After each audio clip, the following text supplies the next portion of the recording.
Andy Burkowski here for VGS. Today, I wanted to take a little bit of time to talk about something that's pretty important for people that play games. Recently, Bethesda, the company that made games like Doom, the Fallout series, Skyrim, some huge games that we really love, has released some kind of troubling news. Gary Steinman, who used to be a video game journalist and now is essentially a mouthpiece for Bethesda, penned a kind of interesting press release. In it, they talk about the release of Dishonored 2 and a bunch of games that are coming out, but there was a clause in it that gamers should know about.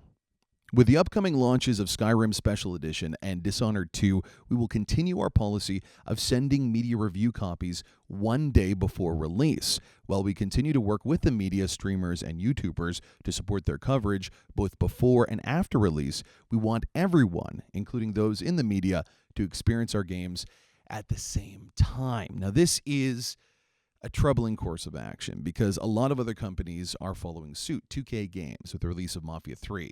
That was the day of. IGN had to go to New Zealand to get a copy. We think of other huge games like No Man's Sky. No one had their hands on that beforehand, and it kind of led to a bit of an issue in terms of reviewing the quality. If some of the biggest companies in the world are waiting and adapting this policy of not giving out games until a day before, it's going to affect you. Now, again, this is not every company. We're here located in the city of Toronto, and we've had a lot of local support from Ubisoft, one of the biggest video game corporations in the world. We got to go there. We got to see how they make games. We got to talk to the people that make games, and we also got to review their games. This doesn't necessarily mean we're going to be more positive towards them because then no one would care what we have to say, but it's nice to foster that relationship so that if we have the opportunity to talk about Ubisoft, we would just at least talk about them because, again, if someone's talking about you, it's a good thing.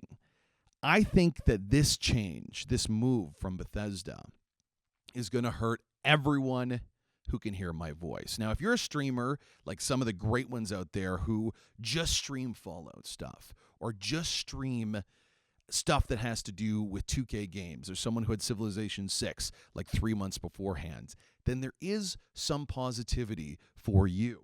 Speaking to Kotaku, a YouTuber, Gronvala, however you say that name, said that on October 21st, Bethesda got in contact with me, yes, the Bethesda, and said that since I had been such a great supporter of their series, yes, they said supporter of their series, they decided to send me Skyrim, the special edition, early, about a month early.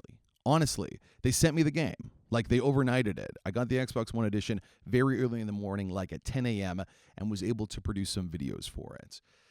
So this is where the troubling course of action comes into play. Because if you think about it, if you're a consumer, maybe this is great. The big corporations don't have to take over and they can't collude and, really infect how we see games.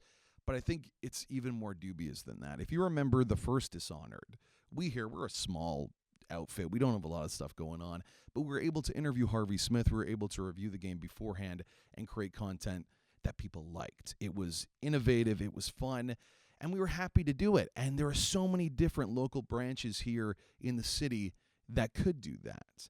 Now with the change, the only voices that you're going to see talking about Dishonored 2 are going to be those that Bethesda has identified will talk about them positively.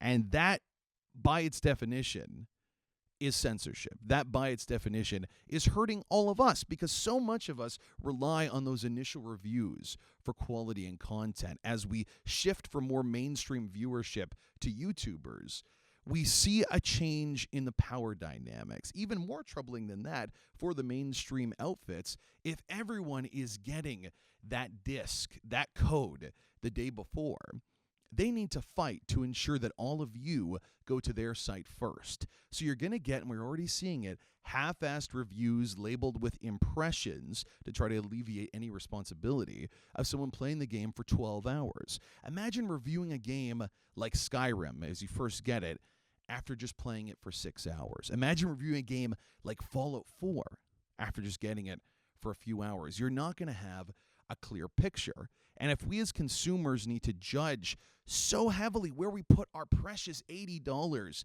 it hurts us to know that the only voices we're going to hear, the loudest ones on release day, are going to be the ones who support the people that make the game. Now, there's nothing against them. They're creating some great content, but I think we need to reevaluate what's important. A few years ago, Gamergaters got really up in arms. We had big arguments with them, and it was something that we all kind of disagreed with, the idea that a collusion between big business and big publishers would hurt the video game industry. In 2016, late in the year, we now found out that it's not big publishers that are hurting the industry, but it's in fact the small voices. Hundreds and thousands of small positive voices are a lot louder than just a few big ones. Now, if you think that this is something that really isn't a problem and we're overblowing it and that I'm just upset that I can't play Dishonored 2 before anyone else, tell us, because I want to hear the alternatives to this. But you got to think about it. It's not a good idea that the only people talking about your game are the people whose lives and careers depend on that game being good. It can't continue. It doesn't happen in other industries. Tell us what you think. Andy Burkowski, VGS Talk Radio, AM 640.